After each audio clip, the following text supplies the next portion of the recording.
यहीं फंस जाइए, उधर जाइए, आ जाइए। Live on.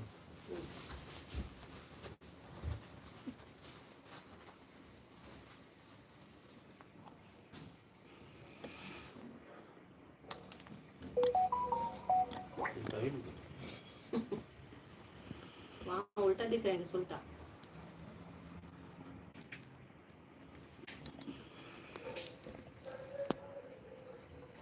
उसका आवाज बढ़ा लो, फुल कर लो।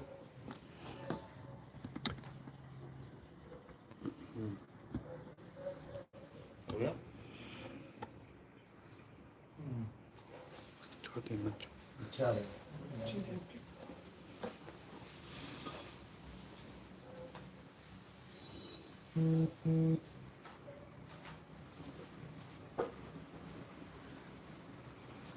चलिए, सभी गुरु भाई गुरु बहनों को प्रणाम है।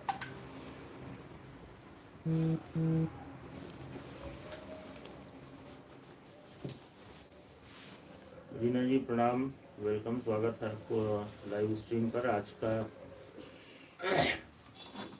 विषय आप देख ही रहे हैं। कल हम लोगों ने टीजर बनाया था कि आज हम लोग सभी लोग मिलकर इस बात पर चर्चा करेंगे कि जो हम लोग हमेशा जागा जागा महादेव और बहुत सारी, मेरी आवाज़ सही से जा रही हो तो आप लोग थोड़ा सा लिख दीजिए। ऑडिबल है या नहीं? हाँ, ऑडिबल है या नहीं है, इसको लिखिए ताकि हम लोग अकॉर्डिंगली फिर कर सकें उसको ठीक। आवाज़ जा रही है सभी को?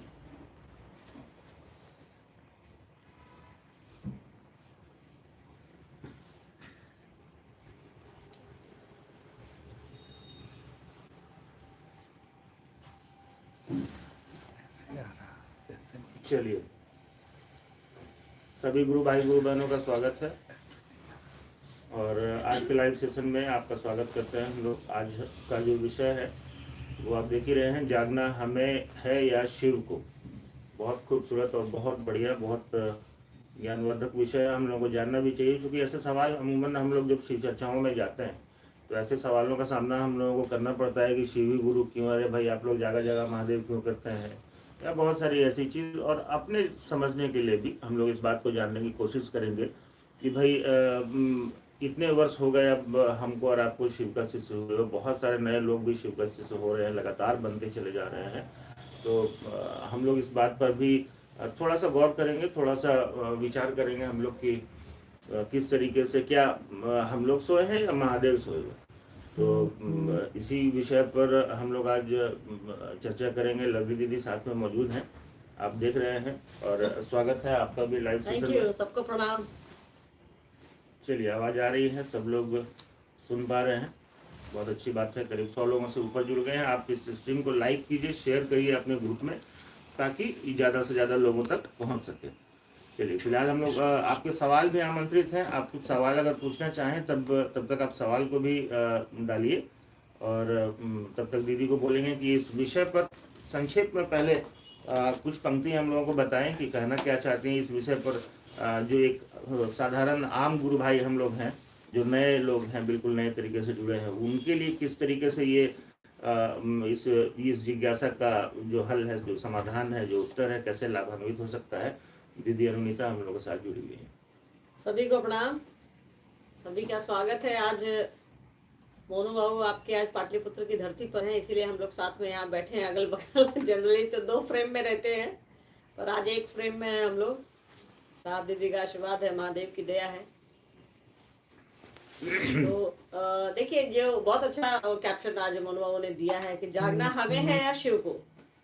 तो इस सेंटेंस में ही है कि ये साहब की पंक्तियां हैं, दीदी माँ की पंक्तियां। हम लोग बहुत छोटे थे तो ये बचपन से ही सुनते आ रहे हैं कि शिव तुम जागो, या जागा जागा महादेव। तो घोषणा भी हम लोग करते हैं साहब, पहले अभी भी कई जगहों पर जैसे महोत्सव ये सब में घोषणा हो जाती है। अब तो ऐसे चलन घोषणा तो वैसे तो बंद है, पर फिर भी तो इसमें हम लोगों को कहना ये है कि शब्द ही या ये वाक्य ही अपने आप में परिपूर्ण है कि जागना हमें है या शिव को। वो सूक्ष्माति सूक्ष्म ऊर्जा तो जगी हुई है, वो जगी है तब तो यह जगत चल रहा है। उसके जगने से ही तो सब कुछ चल रहा है। वो सो जाएगा तो सब कुछ उसी में सो जाएगा। बिल्कुल। शिव सो जाएंगे तो सब कुछ उसी में सो जाएगा। साहब आओ चलो शिव की ओर में एक 6-8 लाइन का एक श्लोक है या 4-6 लाइन का, जिसमें वो उसका हिंदी अर्थ है कि जब मैं सो जाऊंगा तो पूरी सृष्टि मुझ में समाहित हो जाएगी, सब कुछ मुझ में समाहित हो जाएगा। तो ऐसे में तो वो उनके सोने की तो बात ही नहीं है, हमारे आपके सोने की बात है कि हम लोग सो रहे हैं, हमारा मन जानना चाहेंगे मेरी आवाज़ आप लोगों तक जा रही है या ये वीडियो रुक रहा है? थोड़ा सा टाइप करके बताएं। थोड़ा नेटवर्क का प्रॉब्लम भी है, थोड़ा जियो जो है वो गड़बड़ भी है आज।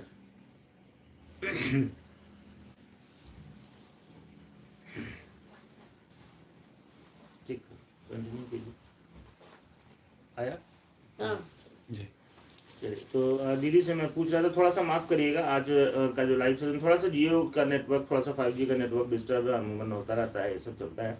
लेकिन हम लोग जुड़े रहेंगे और जुड़े रहने से क्या होगा कि आपका कनेक्शन लूज नहीं होगा। 10 सेकेंड 5 सेकेंड का बफर होता है, उसके बाद वो स्वतः ठीक हो जाएगा। तो चलिए, अब हम लोगों ने दीदी से सुना कि महादेव तो सर्वदा सदैव हमेशा से जगे हुए हैं, तभी इस जगत की जो प्रक्रिया है लोग उनके जगने से ही ये जगत चलायमान है, चलायमान है, बिल्कुल है। और पल प्रतिपल जो है लोग आ रहे हैं, रह रहे हैं, इस धरती से लोग चले जा रहे हैं, तो कोई ना कोई जगह हुआ है तभी तो ये कर रहा हो, क्योंकि हमारी और आपकी इच्छा, हमारी आपकी सोच से तो ये हो नहीं रहा है। हम और आप तो चाहते हैं 100 साल जिंदा रहना, 200 साल जिंदा रहना, लेकिन कोई तो है जो हमको और आपको यहाँ से लेके चला जा रहा है। तो ये बिल्कुल विचारणीय बिंदु है। बहुत सुंदर दीदी ने समझाया। आपके सवाल भी कुछ आवाज़ स्पष्ट आ रही है। चलिए ठीक है, आपके सवाल भी कुछ उठाते हैं। हाँ, और यहाँ हमारे जगने के लिए तो साहब ने तीन तरीके दे दिए हैं, साहब ने 3 विधाएं दी हैं कि अब शिव को अपना गुरु बनाइए, उनसे दया मांगिए, दूसरों को समझाइए और नमः शिवाय करिए, हमारा आपका मन जगा रहेगा। खुद को जगाने की तो सबसे अच्छी विधा साहब से बड़ा तो कोई है ही नहीं इस धरती पर। इतनी सामान्य और इतनी सुंदर विधा तो धरती पर आई नहीं है, खुद को, हमारे मन को जगाने के लिए। शिव तो जगे ही है, हमको और आपको जगना है। हमको जैसे कोई सोया है तो उठा दिए, मनो उठी, अब सुबह हो गई, तो ये तो शरीर तो जग गया पर मन सोया है। मन को ही जगाना है, मन को ही जगाने की विधा शिव से सिता है कि हमारा मन कैसे जगे, कि हम इस दुनिया में क्यों आए, कहाँ है, कौन भेज दिया हमको और आपको, क्यों भेज दिया, ऐसे ही तो नहीं भेज दिया। हम लोग जानते हैं कि हर चीज, हर स्थिति का कार्य कारण नियम है। कोई भी काम होता है तो वो किसी कॉज से हो सकता है, उसका कोई कारण है, उसका कोई परिणाम है। तो हम लोग आखिर क्यों आए हैं, क्यों चले जाते हैं, किस लिए किसी ने भेजा है हमको और आपको।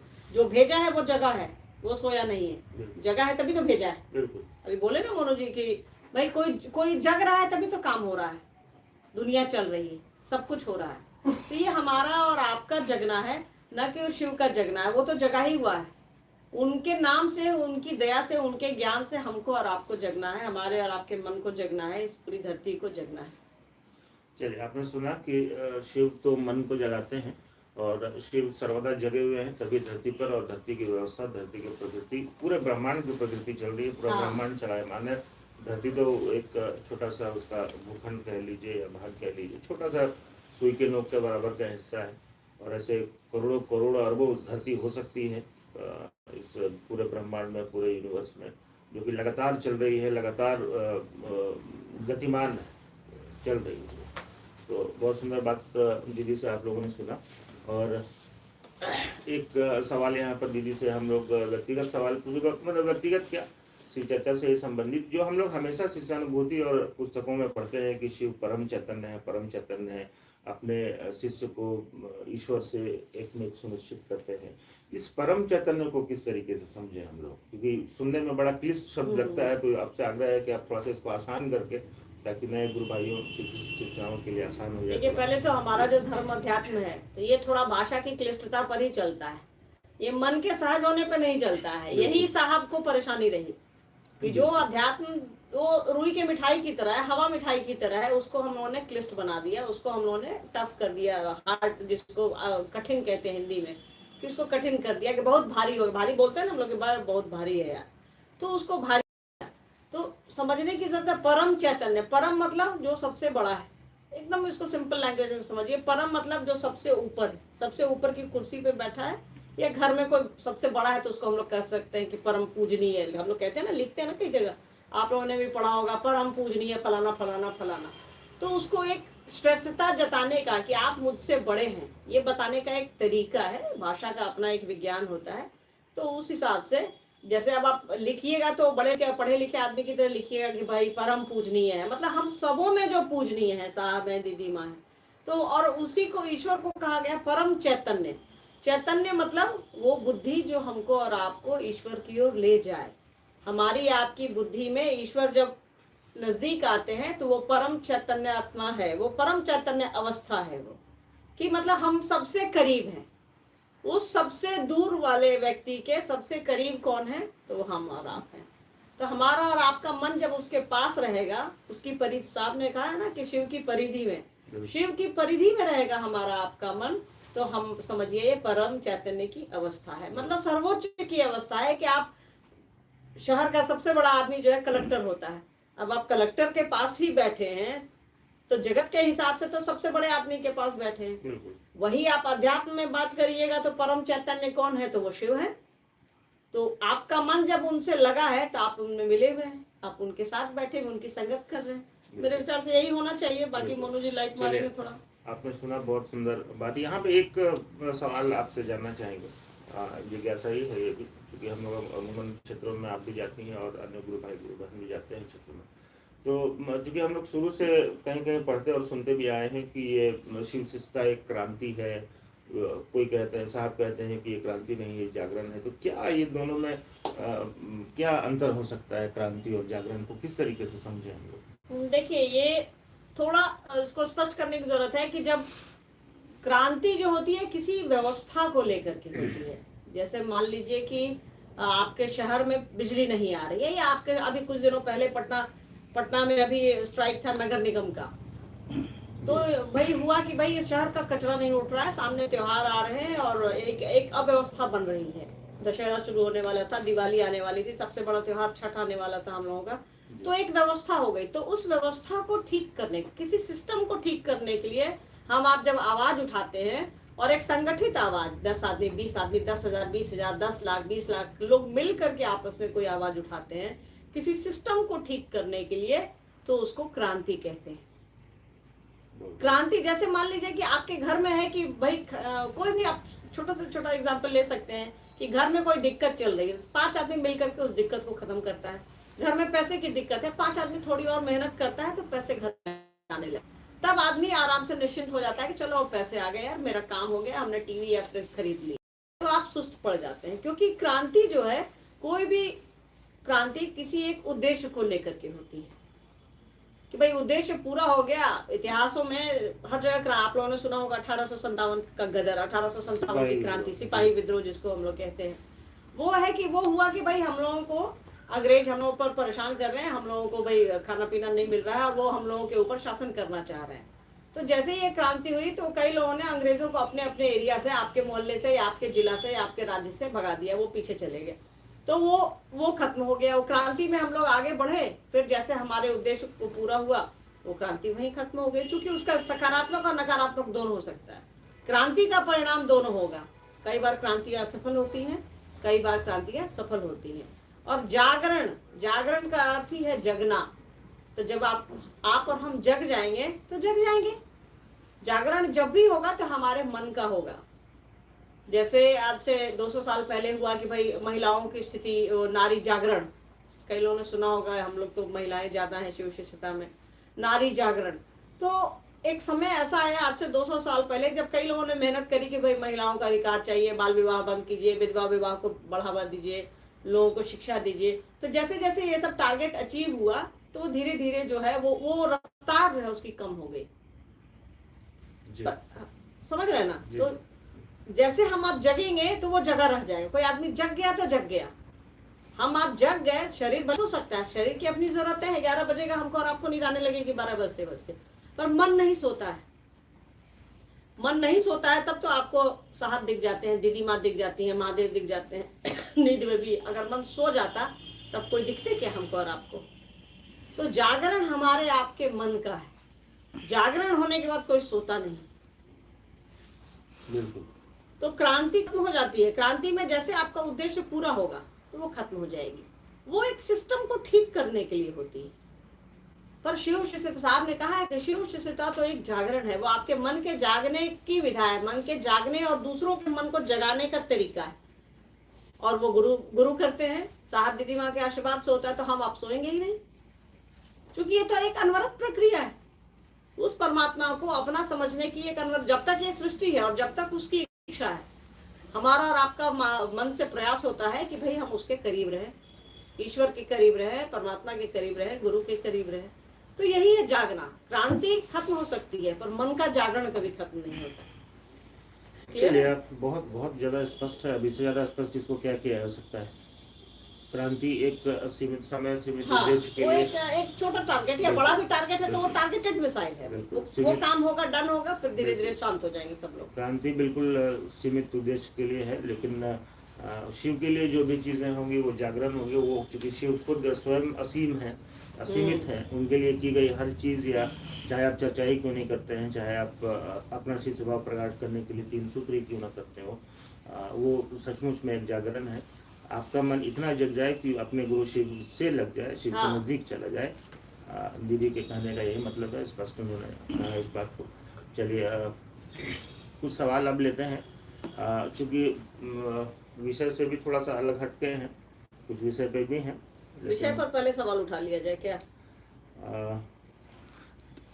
एक तो सबसे नीचे से अगर सवाल उठाते हैं तो विष्णुदेव जी हैं। ये हमको लगता है विष्णुदेव जी आप चीज़ों का मतलब पूछ रहे, शब्दों का अर्थ पूछना चाह रहे हैं। तो शब्दों के अर्थ तो आपको डिक्शनरी में मिलेंगे, वो 15-20 शब्द लिखे हैं उन्होंने जो उनको नहीं समझ में आया। ठीक है, उस पर भी हम लोग बात करेंगे, कोई दिक्कत नहीं। जैसे अंतश्चेतना जो साहब ने शिक्षानुभूति वगैरह बताते जाते हैं क्या? चलिए ठीक है, हम लोग इसको पढ़ने में आस्तिकता, प्रकारांतर, द्रष्टव्य, ये सब का मतलब ये जानना चाहते हैं। आस्तिकता मतलब आपका भरोसा ईश्वर पर। ईश्वर पर 2 तरह के लोग होते हैं दुनिया में, एक आस्तिक और दूसरा नास्तिक।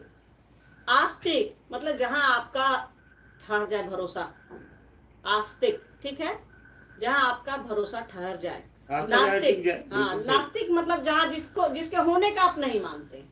हाँ, आप ईश्वर के नहीं होने को कह रहे हैं तो आप नास्तिक हो गए, ईश्वर में हाँ है तो आप आस्तिक हो गए। एकदम सिंपल लैंग्वेज में समझ लीजिए। आस्तिक मतलब आपको ईश्वर में भरोसा है कि ये स्थित है, आस्तिक। और क्या चलिए, और भी इनके हैं, वो चलो बफर होता रहेगा, कोई इशू नहीं। चलिए, अक्षय स्रोत और शिशिक्षा मतलब वही सब, सन्निहित। अक्षय मतलब जो खत्म नहीं हो, वैसा, हाँ, वैसा झरना जिसे पानी आना बंदे नहीं हो उसको कहते हैं अक्षय स्रोत। वैसा ज्ञान जो कभी बंदे नहीं होगा, वो है शिव से आया ज्ञान, साहब दीदी से आया ज्ञान, तो अक्षय स्रोत है। और श्री शिक्षा मतलब उसकी सृष्टि करने की इच्छा, सृष्टि करने की इच्छा। श्री लगा, श्री शिक्षा मतलब श्री सब में जब भी लगेगा तो उसमें अच्छी सोच आएगी। बिल्कुल। सन्निहित, हाँ, सन्निहित मतलब मिला हुआ किसी चीज में। वशात यानी अंदर वशात में, मतलब हाँ, उसके बाद हाँ, आविर्भूत, आना, बाह्य गुरु यानी जो बाहरी गुरु जो दिखते हैं आपको, जो दिख रहे हैं। अन्विति, एक में करना, अन्विति मतलब लगातार, निवृत्ति, निर्विघ्न जिसमें कोई बाधा नहीं पड़े, निर्विघ्न। विघ्न मतलब बाधा, निर मतलब कुछ नहीं, ज्ञातव्य, अंतश्चेतना मतलब ज्ञातव्य मतलब हाँ, समझिए इस बात को, बस उसका अर्थ यही है। ज्ञातव्य है तो हाँ, हम जान रहे हैं कि मतलब आपको मालूम, कोई लिख रहा है ज्ञातव्य है तो आपको मालूम है। ये समाहित, मिला हुआ, पुरुषार्थ। पुरुषार्थ तो जो धार्मिक शब्द है हमारे यहाँ, पुरुषार्थ 4 है। पुरुषार्थ, पुरुष और अर्थ को मिला दीजिए, ठीक है, जहाँ जहाँ आपका फायदा हो, वो 4 है पुरुषार्थ, अर्थ, धर्म, अर्थ, काम, मोक्ष। अभ्यस्त और प्रादुर्भाव। अभ्यस्त मतलब आपको किसी काम को करने की आदत है, प्रादुर्भाव मतलब किसी चीज का आना। चलिए, हो गया विष्णुदेव जी, आपने सुना अभी। चलिए, हम दूसरा सवाल लेते हैं अभी।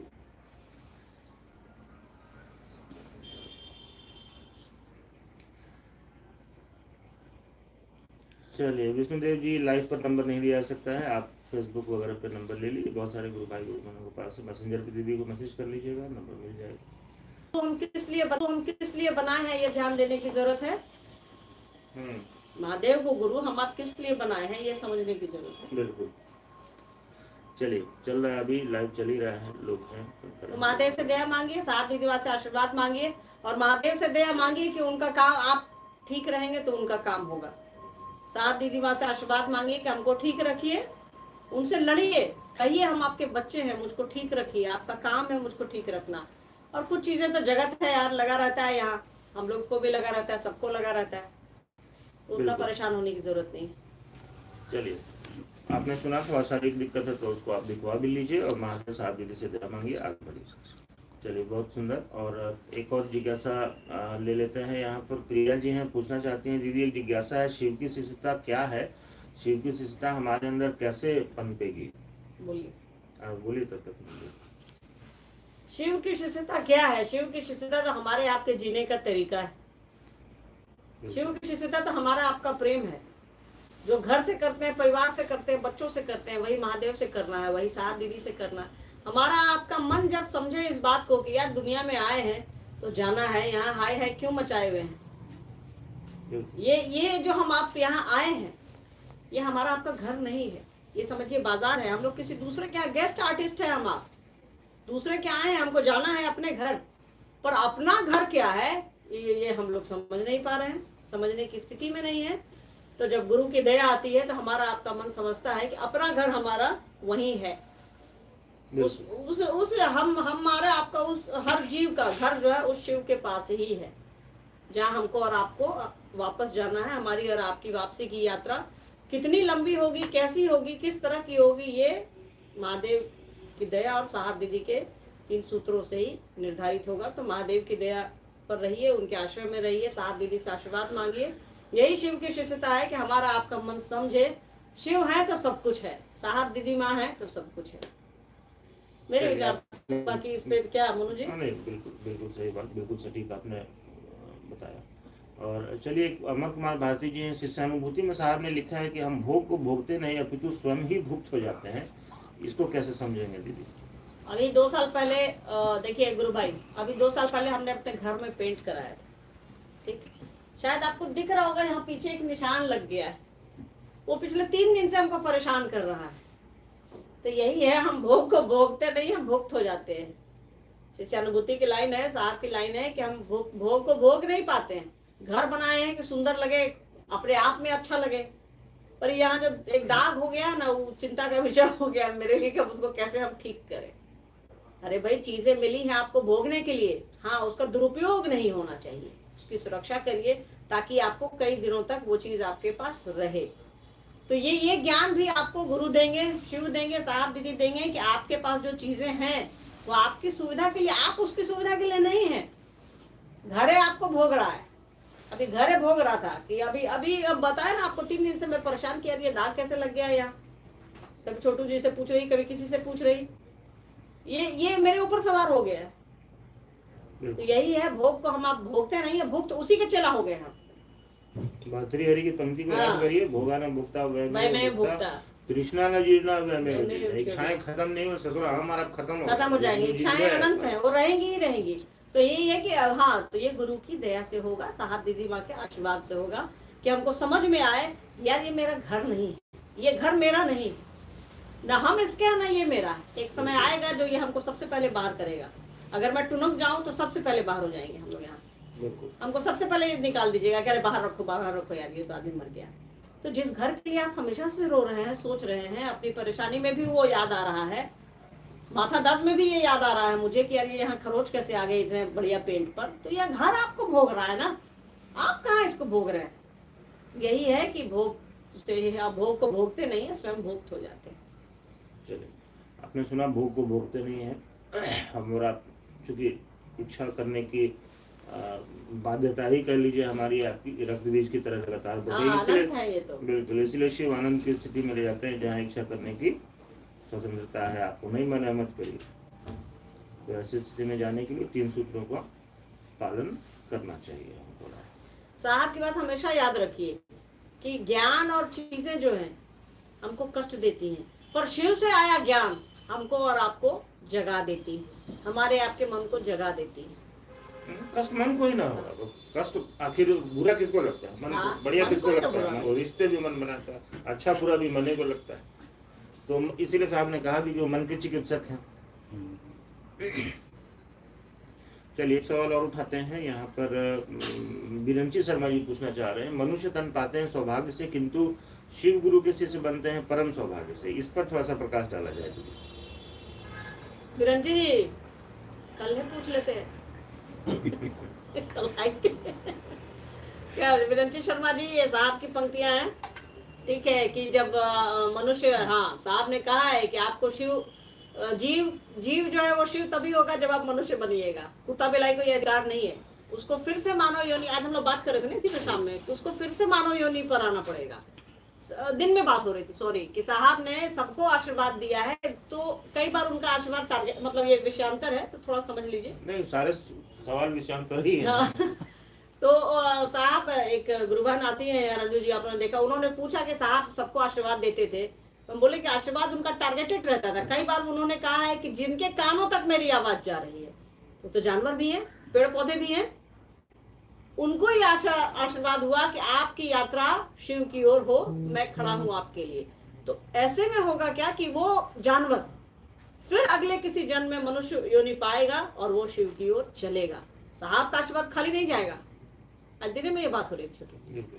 तो वही चीज है कि हम लोग जब तक, क्योंकि जीव शिव तभी होगा जब आप मनुष्य बनिएगा। तो मानव तन जो है वो ऐसे ही आपके अच्छे डीड से मिलता है, जब आप अच्छे कर्म करते हैं तभी मिलता है। और इस मानव तन में शिव जैसे गुरु को अपना बनाना, जगत गुरु जो हैं, जो विश्व गुरु हैं, गुराधिपति हैं, गुरुओं के गुरु हैं, उनको अपना गुरु बनाना निस्संदेह सौभाग्य की बात है। देवताओं तक को अधिकार, डायरेक्ट गुरु बनाना, देवता को भी अधिकार नहीं रहा कि आप शिव को डायरेक्ट गुरु बनाइए। बृहस्पति के गुरु शिव, तब बाकी देवताओं के गुरु बृहस्पति शायद, और न दानवों को यह अधिकार रहा, राक्षसों को भी नहीं रहा। शुक्राचार्य उनके गुरु और शुक्राचार्य के गुरु शिव। तो सोचिए कितनी बड़ी बात है। साहब ने मिट्टी के तरह उठा करके हमको और आपको दे दिया कि आप डायरेक्ट उस शिव को अपना गुरु बना सकते हैं। तो इससे बड़े सौभाग्य की बात क्या है? इससे बड़ा सौभाग्य तो देवताओं को भी ये सौभाग्य नहीं मिला कि वो शिव से डायरेक्ट उनके शिष्य हो सके, वो माध्यम से चले। वो उनके लिए बृहस्पति थे, बृहस्पति उनके शिव के शिष्य बने और देवता बृहस्पति के शिष्य। तो ये बहुत मतलब परम सौभाग्य, जिसको भी सवाल आया ना, परम चेतना, तो ये परम सौभाग्य है कि हम आप शिव के शिष्य हैं। इसके लिए साहब को ये मतलब ये धरती जो है साहब को याद रखेगी और दीदी माँ को, कि उनकी एक सोच से इतना बड़ा विस्फोट हो गया है। वो अगर नहीं चाहते तो वो नहीं बताते कि शिव को गुरु बनाओ, क्या नहीं बताते, क्या इतना जी का जंजाल में फंसता है। जैसा सभी ने किया, हीरा पायो गांठ गठिया रख लिया, ये अपना हीरा मिला और गठिया लिए, कबीर की लाइन है ना, उसका चल दिए। पर साहब तो आए ही थे हमको और आपको शिव बनाने के लिए, शिव के लोग बनाने के लिए। तो ये अपने इस सौभाग्य पे साहब के इस एहसान को चुकाने की कोशिश हम लोगों को अपने इस जीवन में तो जरूर करनी चाहिए, कि हम जब तक रहें हमारी एक एक सांस जो है उनका उधार है, एक एक हमारे मन का एक एक तार जो है वो साहब दीदी का ऋणी। समझे विरंची जी? चलिए विरंची जी, आप समझ गए होंगे। और बाकी जो गुरु भाई गुरु बहन जुड़े हुए हैं, बहुत सारे लोग, 250-300 लोग जुड़े हुए हैं। थोड़ा लाइक बटन दबाइए ताकि सभी गुरु भाई गुरु बहनों के बीच से पहुंच सके थोड़ा जल्दी में, क्योंकि हम लोग 40 मिनट 42 मिनट ही लोगों से बात कर पाते हैं, 10-15 मिनट ही और बचे हुए हैं। तो लाइक बटन दबाइए ताकि, और इसको शेयर भी करिए इस लाइव स्ट्रीम को। चलिए तब तक दूसरा इतना अनंत मतलब लाखों कोटिशर ग्रुप है यार, लोग शेयर करेंगे तो रोज शेयर। आपके व्हाट्सएप के ग्रुप हैं, आपके फेसबुक के ग्रुप हैं। आप देखिए जहाँ लाइव चल रहा होगा वहाँ नीचे में एक शेयर का बटन है, उसको आप किसी ग्रुप में शेयर करिए ताकि साहब दीदी की बातें दूर दूर तक पहुँच सके। क्योंकि होता क्या है ना कि जब आप साहब की बातें सुनिएगा या कोई आपको बताएगा तो थोड़ा सा कम्युनिकेशन गैप हो जाता है, लेकिन जब आप सीधे तौर पर सुनिएगा तो कम्युनिकेशन गैप नहीं होगा। आपकी यात्रा, आपकी दिशा और दशा दोनों स्वस्थ रहेगी, अच्छी रहेगी और आप चल पाएंगे। चलिए आगे अब एक सवाल और उठा लेते हैं। तब तक तरुण यादव जी हैं, ये पूछना चाह रहे हैं कि साहब ही ज्यादा मन पर भारी रहते हैं, महादेव नहीं, ऐसी स्थिति में क्या करें? तरुण यादव जी, हमको ये नहीं लगता आप साहब आपके मन पर भारी हो जाएंगे तो महादेव तो बाय डिफॉल्ट है, वो तो भारी होंगे ही होंगे, आप उनको हटा ही नहीं सकते। महादेव भारी होंगे तभी साहब भारी होंगे। लेकिन अब आपने चूंकि जिज्ञासा पूछी है तो दीदी इसको थोड़ा सा और तोड़ देंगे तो आप समझ पाएंगे उसको। तरुण बाबू, साहब भारी हो और महादेव भारी, साहब चूंकि साहब की दशा और दिशा देख लीजिए, उनके चारों, उनकी पूरी चौहद्दी में शिव है, आसमान में शिव है, पाताल में शिव है, साहब के हिसाब से अगर समझिएगा जो आप समझते हैं। कि उनकी पूरी चौहद्दी में शिव है, आसमान में भी शिव है, पाताल में भी शिव है। साहब को आप चारों ओर से जहां से भी देखिएगा तो वो शिव के लोग में ही आएंगे और शिव के रूप में ही एक आएंगे। स्वरूप तो नहीं कहा जा सकता, शिव के रूप में ही आएंगे, क्योंकि तिरुमूलर कहते हैं कि जो शिव के लोग हैं वो शिव सरीखे हैं, शिव जैसे हैं। तो इसमें कहीं से कोई दो राय नहीं कि साहब और दीदी माँ वही हैं। आपकी सोच साहब तक स्थित होती है। बेहतर से साहब ने कहा है तुम शिव के पास नहीं जाते हो, मेरे पास आओ, मैं तुमको शिव की ओर ले चलूंगा। तो अच्छी स्थिति में है आप। बिल्कुल सही मनोभाव ने कहा कि जब आपके दिमाग में साहब की कही हुई बात पेनिट्रेट, तभी आपके दिमाग में ये सब बात आएगी। तो साहब बिल्कुल सही कर रहे हैं आप। साहब ने कहा कि तुम्हारे ध्यान में मैं आता हूँ, कोई बात नहीं, आओ मैं तुम्हें लेके चलूंगा। और धरती पर शिव की ओर लेके चलने का मादा तो वही रखते हैं, ताकत तो उन्हीं के पास है। इसलिए आपका सवाल सही है और एकदम लगे रहिए, जगे रहिए। चलिए विरंची जी धन्यवाद दे रहे हैं और आशा है कि आप भी समझ गई होंगी जिनका ये सवाल था। और एक और सवाल यहाँ पे ले लेते हैं। लवली जी मोनू भैया से जानना चाहते हैं ये कि साहब ने जितना कष्ट उठाया शिव को गुरु लोगों तक पहुंचाने में, अनमिल आखिर में उन्होंने लिखा है या आपने लिखा है, उतना ही कष्ट क्या हम लोगों को भी भुगतना पड़ेगा ओरिजिनल शिव से बनने के लिए? अच्छा, शिव से ओरिजिनल और डुप्लीकेट भी होता है। चलिए बहुत बढ़िया जानकारी बढ़ाने के लिए थैंक यू आपको। देखिए साहब ने तो जो कष्ट सहा है, हम आप तो ऐसे है ही नहीं, उसका एकाध अंश भी हम आप झेल नहीं सकते, एकाध % भी झेल नहीं सकते हैं। मतलब जब से साहब धरती पर, पहले तो वो आना नहीं चाहते थे, यहीं से उनकी यात्रा शुरू होती है, यहीं से उनका ये शुरू होता है, उनकी लड़ाई शुरू होती है। वो धरती पर आना नहीं चाहते थे, उनको धरती पर भेजा गया। ये एक बहुत बड़े ज्योतिष हैं, उन्होंने भी कहा कि पूर्व जन्म में ये आदमी, मतलब इस जन्म में ये आदमी यहाँ आना ही नहीं चाहता था। और साहब की बात याद रखिए, साहब ने कहा है कि मैं नहीं आना चाहता था, मुझको जबरदस्ती पुश किया गया है, मुझको जबरदस्ती भेजा गया है। तो ये समझने की जरूरत है। और साहब जितना कष्ट झेले हैं, हमको और आपको तो उसका अंश मात्र भी नहीं है। क्या कष्ट नहीं झेले हैं, उनकी किताब तो पढ़िए, आओ चले शिव की ओर पढ़िए, उसका पहला 6 पन्ना पढ़िए ना, और अनमिल आखिर का पढ़िए पहला 2.5 पन्ना। इसी में आपको और हमको पता चल जाएगा उनकी मेहनत, उनका दर्द, उनकी खुशी, सब कुछ। ऐसा नहीं है कि सिर्फ साहब का दर्द। शिव को गुरु बनाने के बाद साहब की प्रसन्नता, और साहब जिस रंग में साहब रंगे रहे, जब तक, तो खैर जब तक दुनिया है तब तक साहब रहेंगे, पर शरीर की अगर बात कीजिए तो जिस रंग में साहब रंगे रहे, हम आप तो सोच भी नहीं सकते हैं। कि आईसीयू में पड़े हैं, पूछ रहे हैं कि बाहर महादेव का काम हो रहा है, 3 सूत्र का कार्ड आया है, स्टिकर आया है, लोग को दिया जा रहा है, लोग को चाय पिलवाया जा रहा है। हम आप तो अपने बच्चे से अलग तो हो ही नहीं पा रहे हैं।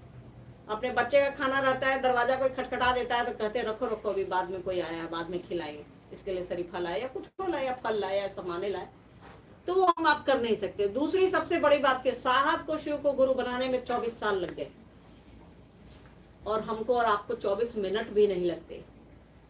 यही फर्क है साहब में और हम में, साहब में और आप में और हम सभी में, कि जो चीज, जो सीजनिंग, जो ब्रांडिंग साहब की हो रही थी, वैसे तो हम हमारी आपकी हो ही नहीं सकती। हम आप तो बिखर जाएंगे, हमारी सीमा ही नहीं है उतना दर्द झेलने की।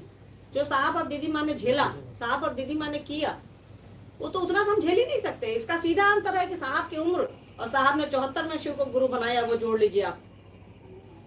48 से 74 कितना हुआ, 4 साल इधर, और आपको 50, 24 और 26 साल, 26 साल लगे साहब को शिव को गुरु बनाने में। ठीक है, ये उसी की दया है, वह उसी का चक्र घूम रहा था और साहब घूम रहे थे। पर वो 26 साल दिख तो रहे हैं कि 26 साल का नौजवान शिव को गुरु बनाया है, पर हमको और आपको 26 सेकंड नहीं लगते, 26 मिनट नहीं लगते, हम आप शिव को गुरु बना लेते हैं। ये साहब एकमात्र और एकमात्र साहब की दया है, साहब का आशीर्वाद है कि हम आप इतने तत्क्षण हम आप शिव को गुरु बनाते हैं। ये कौन दिया है जादू की छड़ी हमारे आपके पास? ये फेरी स्टिक किसने दिया है? ये साहब ने दिया। यही फर्क है हम में, आप में और साहब ने, कि कैसे उन्होंने एक चीज पाई और हमको और आपको दे दिया, जिसको पाने में उनके 26 साल लग गए, और हम आप 26 मिनट नहीं होता, 26 सेकंड नहीं होता, 26 घंटे नहीं होते, हम शिव को गुरु बना लेते हैं। 26 सालों में एक बच्चा, एक बेटा बेटी जवान हो जाता है, उसकी शादी के लिए हम आप सोचते हैं। समझ रहे हैं उम्र का कितना बड़ा हिस्सा है ये? तो साहब इसीलिए महान है, दीदी माँ इसीलिए महान है, क्योंकि उन्होंने उस दर्द को झेला है। हमको और आपको देने के लिए जो वो दर्द झेले हैं, किसान हमको और आपको फसल देने के लिए दर्द झेलता है, बारिश का, धूप का, पानी का, वही दर्द साहब ने झेला है। तो यही फर्क है हम में और आप में, और साहब और दीदी माँ ने।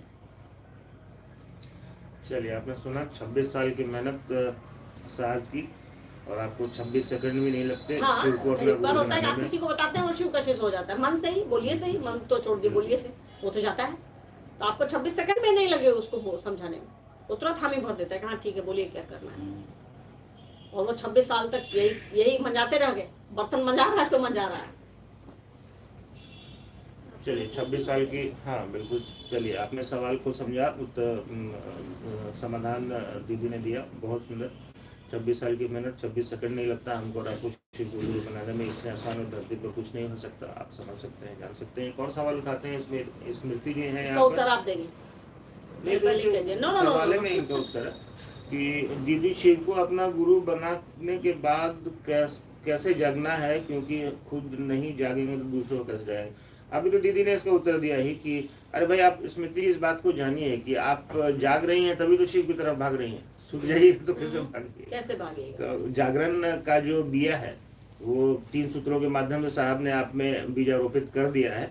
अब हमारा आपका काम है कि 3 सूत्रों से उसको सींचेंगे धीरे धीरे और शिव की तरफ चलेंगे, जो कि हमारा चल रहा है। हम लोग बिल्कुल सही कर रहे हैं, उसमें किसी बदलाव की कोई आवश्यकता करते रहिए नहीं है, उसको हाँ। करिए। साहब और दीदी जो कह रहे हैं उसको करते रहिए कि भाई 3 सूत्र करिए, महादेव और साहब दीदी माँ।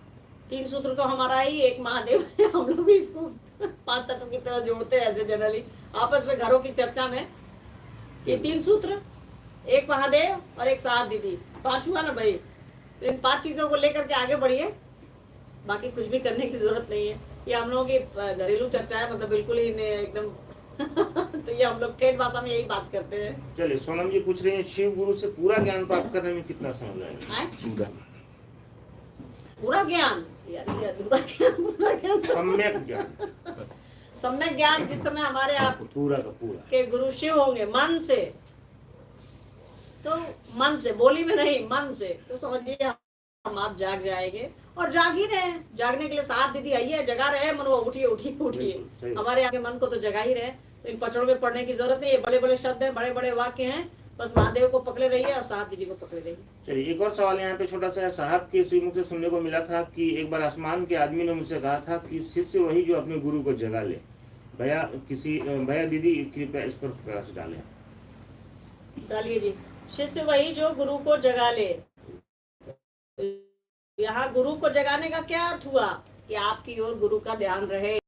हाँ, गुरु तो जगह ही है। आपकी लाइन पढ़ी है शिष्यानुभूति में, उन्होंने लिखा है कि जब आप सब लोग मिल करके उस गुरु को अपना गुरु शिष्य भाव देंगे तो उसे जिम्मेदारी लेनी होगी। अभ्युदय के उत्थान की जिम्मेदारी लेनी पड़ती है। तो हाँ, पूरे जगत की। तो ये ध्यान में रखिए। और वो गुरु तो है ही, सो तो हम अब जाते हैं।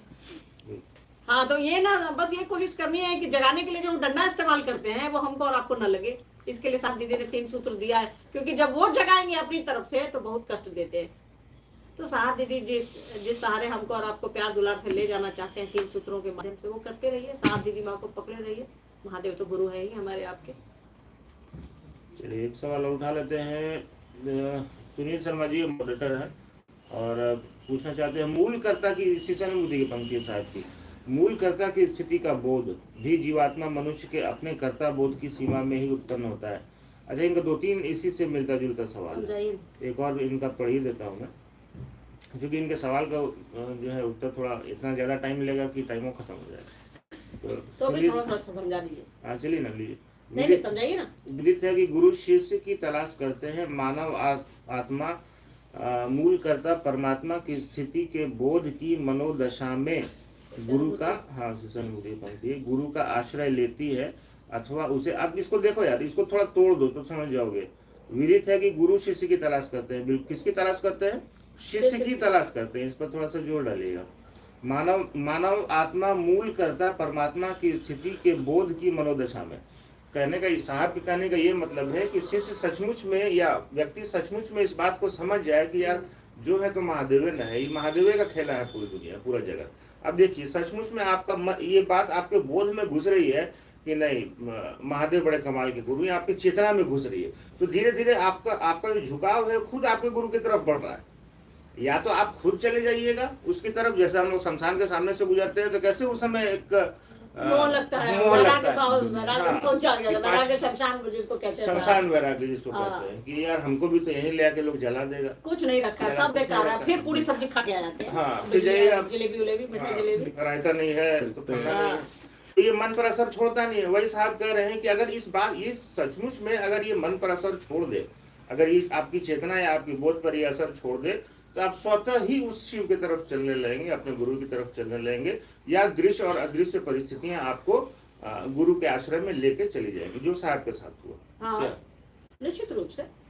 आप बस खड़े तो रहिए, आप बस खड़े रहिए ना, आप चले जाएंगे।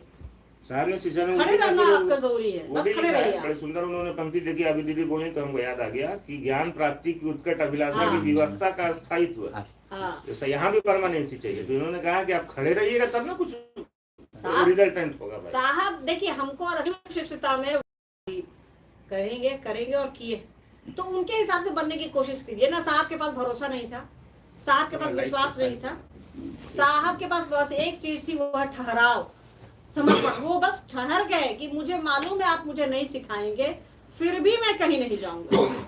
तो हमको और आपको बस खड़े तो रहना है, खड़े रहिए ना। वो तो आपके पास खुद ही उतर, वो चैतन्य आत्मा, वो ऊर्जा जो है हमारे आपके पास तो ऐसे ही उतर रही है। वो कैसे उतरी? साहब दीदी माँ है ना, उसको हमारे और आप तक उतारने के लिए। तो आपके पास तो चीज, आपके पास पानी की टंकी है, नल तो खोलिए, पानी निकल जाएगा। आपकी टंकी ड्राई नहीं है, आप बस खड़े तो रहिए, आप बस एक मोटर तो लगाइए, पानी आ जाएगा ऊपर। आपके पास अनंत स्रोत है पानी का, साहब दीदी माँ के रूप में। बस खड़े रहिए, उनके हिसाब से खड़े रहिए, ठीक है। चलिए एक और सवाल उठाते हैं। अब 40-42 मिनट होने को आए हमको लगता है। चलिए, एक अभिषेक जी पूछना चाह रहे हैं कि शिव को गुरु माने हैं, पढ़ाई नहीं हो पा रही है भैया दीदी, कुछ उपाय बताइए कि पढ़ने में मन लगे। बताइए। देखिए, शिव को गुरु बनाए हैं, पढ़ाई में मन नहीं लग रहा है, तो दोनों दो बात है। जब गुरु शिव होंगे तो जितना अच्छा से अच्छा, ज्यादातर अच्छा से अच्छा काम हम आप करेंगे। विद्यार्थी का काम है पढ़ना। हम आप किसके कहने पे शिव को गुरु बनाए, ये ध्यान रखना है। साहब के कहने पे, दीदी माँ के कहने पे, तो उनका कहना है कि विद्यार्थी जो है वो पढ़ेगा, पहला सूत्र और तीसरा सूत्र करेगा, समय मिलेगा तो दूसरा सूत्र करेगा। तो उनसे दया मांगिए कि हमारा मन पढ़ाई में लग नहीं रहा है, दया कीजिए। साहब और दीदी माँ को कहिए, लड़िए, अपने हक के लिए लड़िए, हमारा आपका हक है उन पर। लड़ना सीखिए। साहब ने कहा है कि शिव दया क्यों नहीं करेंगे, आप उनसे लड़िए कि सरकार दया करिए, आप नहीं करिए, कैसे नहीं करिए। तो इसके लिए महादेव से दया मांगिए, साहब दीदी माँ से आशीर्वाद मांगिए, और उनसे झगड़िए, प्यार दुलार रगड़ा करिए उनसे कि दीजिएगा कैसे नहीं, हम लेंगे। तो और पढ़ाई की कोशिश कीजिए, सब काम करने की कोशिश हम आप करते हैं, तो इसके लिए भी प्रयास होना चाहिए। खाने में कोशिश करते हैं, दोस्त मुहिम से मिलने की कोशिश करते हैं, जाते हैं कि नहीं, ठंडा में भी निकल के चले जाइएगा दोस्त से मिलने के लिए। हर काम के लिए प्रयास हमारा आपका शरीर करता है, मन करता है, तो इसके लिए भी प्रयास करेंगे, प्रयास करिए। चलिए, बहुत सुंदर आपने सुना। अभी एक और सवाल लेते हैं झटपट से। हम सभी भाई बहन शिव का काज करते हैं या साहब हरिंद्र भैया का काज करते हैं? शिव का काज करते हैं कि साहब हरिंदर भैया का काज करते हैं? शिव का काम क्या है, कौन आपको बताया? महादेव आके कान में बताए? कौन बताया? ये शिव का काम, लोग कहता है कि महादेव का काम करके आ रहे हैं, महादेव कान में आके बताए थे हमको और आपको। साहब आकर के हमको और आपको बताए। वो सूक्ष्म अति सूक्ष्म ऊर्जा डायरेक्ट हम तक, आप तक आएगी तो मतलब हो जाएगा फट। गोली तेरा आंचल कितना साहब ने कहा, गोली तेरा लोड नहीं ले पाएंगे वहाँ। तो कायदे से ईमानदार बनिए, ईमानदार हैं तो इस बात को स्वीकार करिए कि महादेव ने आकर के आपको और हमको नहीं कहा कि मेरा काम करो। साहब ने कहा, दीदी माँ ने कहा, साहब ने तरीका बताया, उस तरीके से हम आप शिव को गुरु बनाते हैं और उनका काम करते हैं। तो सोच में थोड़ी ईमानदारी तो चाहिए ना, सोच में हर रिश्ते में ईमानदारी चाहिए। यहाँ साहब और दीदी माँ के रिश्ते में तो ईमानदारी हमको और आपको देनी पड़ेगी ना, थोड़ा एहसान तो मानना पड़ेगा। महादेव आके मेरे कान में नहीं कहते, कोई दूसरा आकर के हमारे कान में नहीं कहा आपके कान में, ये साहब ने कहा। साहब चाहते तो नहीं भी कह सकते थे, बस अपने शिव को गुरु बनाए और अपनी धर्म पत्नी जी को कहा उन्होंने चिट्ठी लिख करके कि यार मैंने शिव को गुरु बना लिया, वो खुश हो गई। दोनों बस पति पत्नी गृहस्थ के जीवन में अपना रमे रहते और आपस में करते रहते। तो ये साहब दीदी माँ का एहसान है ना, उन्होंने हमको और आपको कहा। महादेव नहीं उतरे थे हमको और आपको कहने के लिए, तो थोड़ा तो बनता है यार। चलिए एक अंतिम सवाल ले लेते हैं। शिव चर्चा स्नेहा जी पूछना चाहते हैं, शिव चर्चा हाईटेक पूजा है दीदी, कैसे?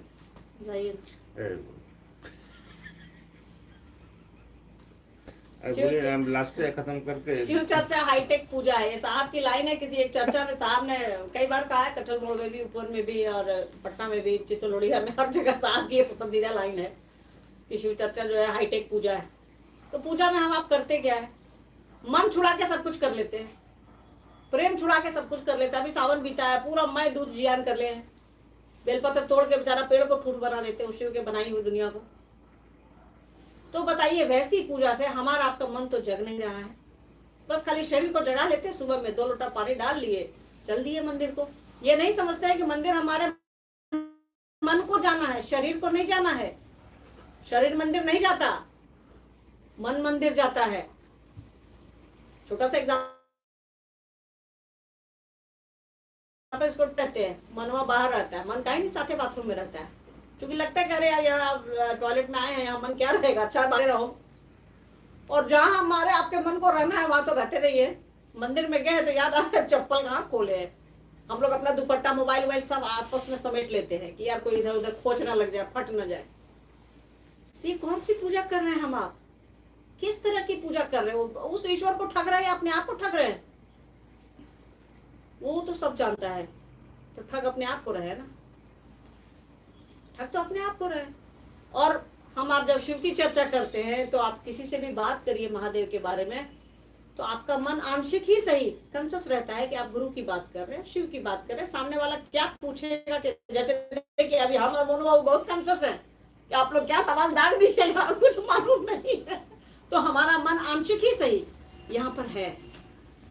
तो साहब की इस बात को ध्यान रखिए कि शिव की चर्चा हाईटेक पूजा है। वहाँ हम आप जो पारंपरिक तरीके हैं उसको छोड़ करके नए नए तरीकों से हम आप शिव का काम करते हैं, शिव की बात करते हैं। पारंपरिक तरीकों से तो 1 लोटा जल, 4 बेलपत्र, इतना लड्डू, मुकुंदाना, मिश्रीदाना लेके मंदिर पहुंच जाना है।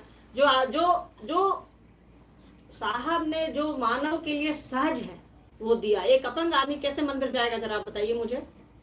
एक अंधा आदमी कैसे मंदिर जाएगा जरा आप बताइए मुझे दम्मा है, भीड़, आप देवघर मंदिर में मुझे ले जाइएगा, मैं जाऊंगी तो अपने पैर पे आऊंगी आपके 4 कंधों पर।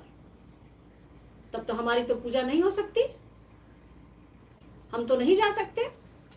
तो साहब ने कहा कि शिव चर्चा, शिव की बात हाईटेक पूजा है। वो पूजा का नया तरीका है कि आप चलते फिरते भी लोगों को समझा सकते हैं, चलते फिरते भी आपका मन समझ सकता है कि महादेव कौन है, हम आप कहाँ से आए हैं, महादेव हम पर दया करे, ताकि हमारा जगत और अध्यात्म दोनों सही अवस्था में। मंदिर इसीलिए हम आप जाते हैं, मंदिर को ये नहीं बोलने जाता है कि सरकार हम मरने के बाद आपके पास आएंगे। मंदिर हम आप कुछ मांगने जाते हैं। मांगना छोड़ दीजिए, आपका मन शिव के पास चला जाएगा। साहब ने कहा है कि दया मांगिए ना, जिसमें कुछ नहीं लगता है। हम आप जगत मांगते हैं। चलिए आंशिक रूप से साहब ने यह भी कहा है कि मांगो ना यार, वो देगा, पर कुछ हद तक अपने मन को उसकी ओर भी तो ले जाओ। चलिए आपने समझा स्नेहा जी, हाईटेक पूजा कैसे है, शिव की चर्चा। आज से 40 वर्ष पहले हम लोगों के पास रेडियो हुआ करते थे, नहीं ऐसे घुमा के उसमें मोबाइल में ही सब है।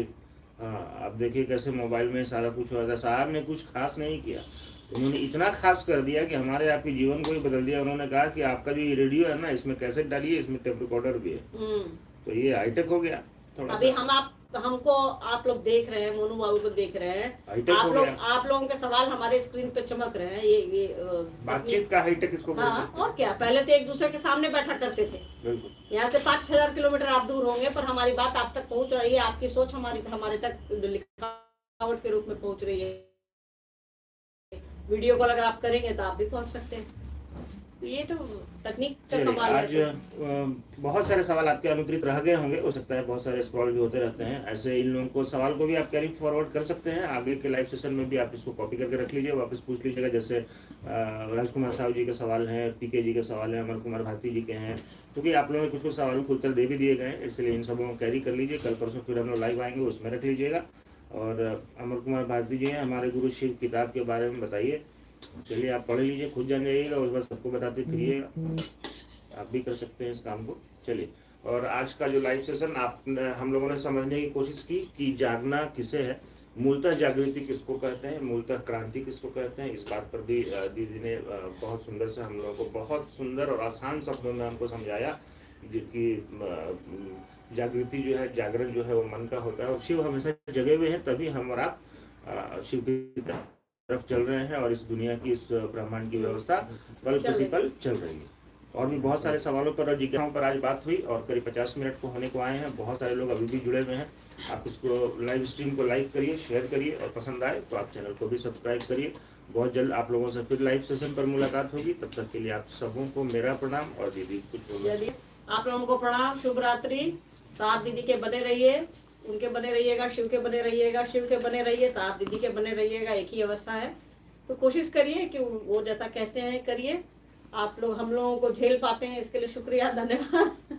कुछ नहीं समझ में आए तो प्लीज हम लोगों को फीडबैक दीजिए, क्योंकि हम लोग सेक्शन में भी आप लिख दीजिएगा, तो हम लोग उसको पढ़ते हैं। एक फीडबैक दीजिए। हम लोग भी गलत होते हैं, कई बार हम लोग भी गलत बोल जाते हैं, कई बार हम लोग भी साहब की बातें भूल जाते हैं। हम लोगों से बेहतर चर्चा और हमसे ज्यादा शिव चर्चा आप लोग करते हैं। साहब की चर्चाएं आप लोगों के घरों में दिन रात बजते रहती है यूट्यूब पर, तो आप बेहतर हम लोगों को बता सकते हैं। हम लोगों को ये ना समझिएगा कि कोई 2 आदमी बैठ रहा और आप 5000 लोग सुन रहे हैं, 10,000 लोग। ये 2 वे कम्युनिकेशन होना चाहिए। पर चूंकि तकनीक की ऐसी थोड़ी दिक्कत है, वैसा नहीं है कि हम लोग सारे लोग टेक्नो से भी नहीं है कि आप भी वैसे हमसे जुड़ पाए, तो थोड़ा हम लोगों की ओर से भी थोड़ा ध्यान रखेंगे। अगर हम लोग से कोई भूल चूक हो तो माफ करेंगे।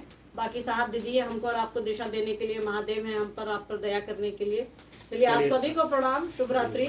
एक सवाल आप जाते जाते और देखिए, पासवान जी भी हैं, आपके भी सवाल आप रख लीजिए उसको। शिव हमारी सभ्यता में है, संस्कृति में, आपने जो पूछा है संस्कृति में है, सभ्यता में नहीं है, कैसे जरा समझा दिया जाए। इसको कैरी ओवर करिए। फिर एक सोनम जी हैं, वो कहना चाह रहे हैं, दी भैया दीदी आप दोनों का धन्यवाद, इस इनिशिएटिव को कंटिन्यू प्लीज रखा जाए। बिल्कुल हम लोग प्रयास करेंगे, आप लोग का साथ मिला तो हम लोग बिल्कुल। हम लोग नेक्स्ट जब भी आएंगे तो ये सवाल उठा लेंगे हम लोग, ठीक है। अभी ऐसे बरका भाभी ने भी इस पर चर्चा की है, तो आप सुन सकते हैं, और हम लोग भी इस पर बात कर लेंगे। साहब की भी चर्चा है इस पर, कभी हम लोग नेक्स्ट टाइम इसको पिक कर लेंगे। अभी थोड़ी तो हाँ, थोड़ा सा नेटवर्क भी आप देख ही रहे हैं कितना ज्यादा प्रॉब्लमेटिक हो गया था। तो खैर अभी तो थोड़ा सा शांत हुआ है, लेकिन फिर भी 1 घंटा होने को आए। आप भी जाइए, खाना वाना खाइए, इत्मीनान करिए, सांसों पर नमस्कार चढ़ाइए, और जैसे महादेव को प्रणाम करने की कोशिश होनी चाहिए उसको करिए। आप सबों को